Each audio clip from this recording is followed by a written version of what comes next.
haddii la xidhayo warbaahintayda iyo wararka aanay jeclaysanayn taliska Muuse Biixi واتهدا وذيلا دبا سيدا ad arkaysaan Cabdimaalik Sheekh Muuse Coldoon waxa uu ku dhawaaqayaa oo ku celcelinaya taliska Muuse Biixi madaxweynaha Jamhuuriyadda Soomaaliland mudane Muuse Biixi Cabdi ayaa waxa uu aqoonsaday iyo xukuumaddiisaba iyo waliba dawladda Jamhuuriyadda Soomaaliland inay yihiin talis keligii taliye ah oo macangig ah oo wadankan ku tagrifalaya hase ahaatee balan dib u xasuusano Cabdimaalik Sheekh Muuse Coldoon muxuu ku yidhi markii madaxweyne Farmaajo la doortay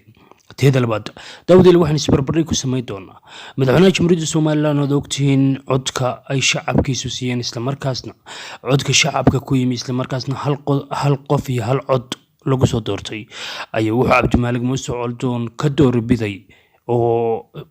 qaabkii uu la dhaqmayay madaxweynaha Soomaaliya oo waliba lagu hoos doorto taandho isla markaasna ay doortaan 130 qof oo baarlamaanka ah isla markaasna aan cod dadweyne ku iman ayuu qaabkii uu Farmaajo ugu dabaaldegay ay dib u xasuusto bismillahir rahmanir rahim Allahu akbar Allahu akbar Allahu akbar walillahi alhamd ilaahay waa kugu mahad haddii aad u dhabaysay riyadii taageerayaal badan oo kamid ah taageerayaasha Maxamed Cabdilaahi Farmaajo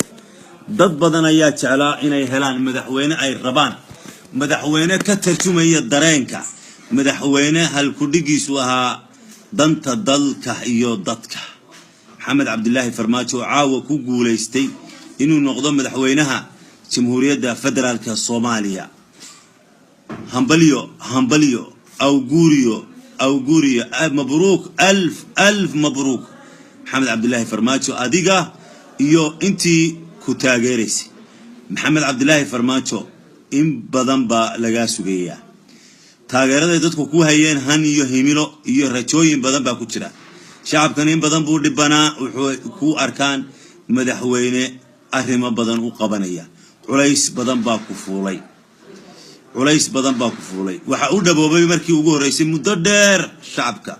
Soomaaliya waxa uu dhaboobay inay helaan madaxweyne ay doonayaan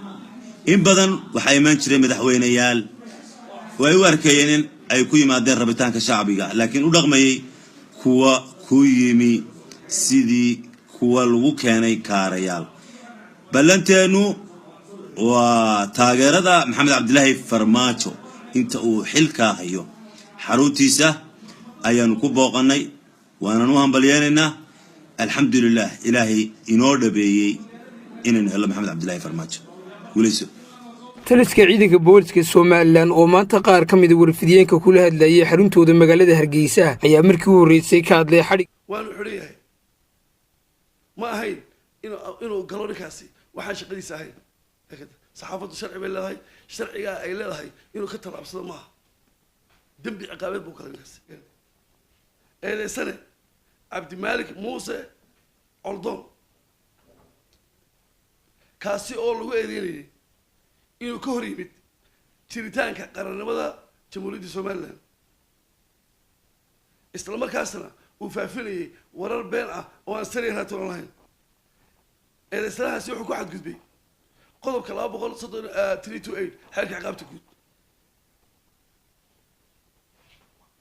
أنا ما أقول كلام بوليسان نكاس روحه هذا صح نكاس وان قرد بسه أو كهري مد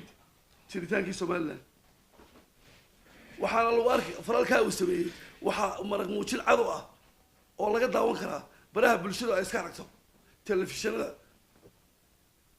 marka loo baahdo waxaan horkeeli doonaa maxkamadda awoodooda dawada ilaan dibidii xasuusiyo wareysi kale oo Cabdimaalik laga qaaday isla markaasna laga wareysanayo sababta lagu xidhayo iyo waliba waxa uu malaynayo in dawladdu ay doonayso inay ku xidho iyo isagoo wali sii wada karbaashka oo dawladda dusha ka saarayo taliska Muuse Biixi daana ku haya isla markaana ku celcelinaya in xukuumaddiisa uu muujiyo nacay fara badan isla markaasna uu cadawtinimo fara badan oo ka sameystay dawladda Soomaaliland Cabdimaalik in badan dawladdu waxay kugu eedaysay oo waqtigii hore lagu xidhay lagu weeday inaad xamar xiriir la leedahay dawladda Soomaaliya adiga Cabdimaalik ahaan iyo dawladda Soomaaliya maxay idin ka dhaxeeyay horta anigu muwaadin Soomaaliyeed baan ahay waxaan ka hadlaa arrimaha ummadda Soomaaliyeed meel kasto ay ummadda Soomaaliyeed joogto waan u hadlaa dhibta jirtaana waxa weeye ay arkayaan oo runtii imika waba isbedeleen baan malanayaa iyaga laftooda baa inooga horeeya xamar iyo meel kasto iyaga muxuu ahaa isla soo sawiree laakiin waxa weeye xamar in la isku eedeeyo waa khaladba sababtoo ah waxa weeye meel kasta way ka dhacaan Itoobiya tagaan Addis Ababa tagaan cid lama hadasho magaalo Soomaaliyeed maxaa diidaya haddii aad dambiilo tahay oo aad dambi isku og tahay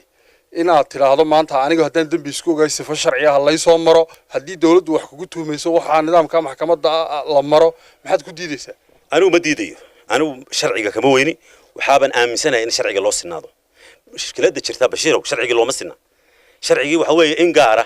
ayuunba muxuu ahaayay loogu danaynaya in gaara ku karbaashaysa qeyrkeed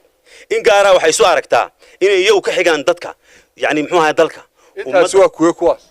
waa in gaaro la og yahay oo macruufa dadka reer Soomaaliland uma baahna inaan maanta magacaabo gobol madaxweynaha Jamhuuriyadda Soomaaliland Muuse Biixi Cabdi maxad ka codsan anigu waxba ka codsan maayo waxaan ka codsanayaa muxuu ahaayay waxa weeye aynu dalkaynu wada leenahay aynu muxuu ahaayay si siman ku dhaqan runtii arrinkaasi arrin la aqbali karo maaha qaabkan wax loo wado oo taliska Muuse Biixi uu wado oo ah inuu xadhig u adeegsado dadka ka aragti duwan yani wax xalab maaha kale bog uu ku qoran yahay magaca ciidanka booliska Somaliland oo internetka ah ayaa daawadayaal waxa lagu sheegay in gacanta ay ku dhigeen wariye Coldoon oo muddo la raadinayo waxaana qoraalkaasi lagu xusay in sharciga si degdeg ah loo horkeenayo daawadayaal maaha markii ugu horeysay ciidamada Jamhuuriyadda Barakeysan Somaliland ay xidhaan wariye Cabdimalik Muuse Coldoon oo kamid ah wariyaasha ka howlgala magaalada Burco iyadoo hore loo xidhay isla markaasna uu xukun maxkamadeed ku dhacay isla markaasna cafis uu fidiyay madaxweynaha Jamhuuriyadda Barakeysan Somaliland mudane Axmed Siilaanyo ciidamada booliska Somaliland ayaa laga dhowrayaa inay soo bandhigaan waxyaabaha loo haysto wariye Cabdimalik Muuse Coldoon oo ay u taxaabeen iyo waliba dambiyada oo isagu qudhiis ka baxsanayay hase ahaatee waxa xusid mudan badhasaabka gobolka Togdheer oo mar laga wareysanay arrinta Coldoon waxa uu sheegay isagoo ka hadlaya arrintaasi Coldoon haddii aanu dambi isku ogeyn ciidamada Somaliland kama baxsadeen waayo sababtoo ah buu yiri qofku haddii la yiraahdo waxa lagaga yeedhiyaa ciidamada dambi baadhista waxba laga weydiinayaa arrinta lagu haysto qof kastaaba oo bilaa dambi ahi ilaa waa bilaa dambi oo isag yahay wuu tagaya laakiin qofka baxsanaya dhuumaalaysanaya oo qof dambi leh sida muuqatana wariye Cabdimalik Muuse Coldoon ayaa qadar muddo 2 bilood ah kadib markuu ku soo noqday magaalada Burco oo jigjiga oo safar ugu baxay iyo gaashaamo kaga soo noqday dhuumaalaysi ku joogay magaalada Burco taas oo cadeynaysa inuu dambi la weyn yahay Coldoon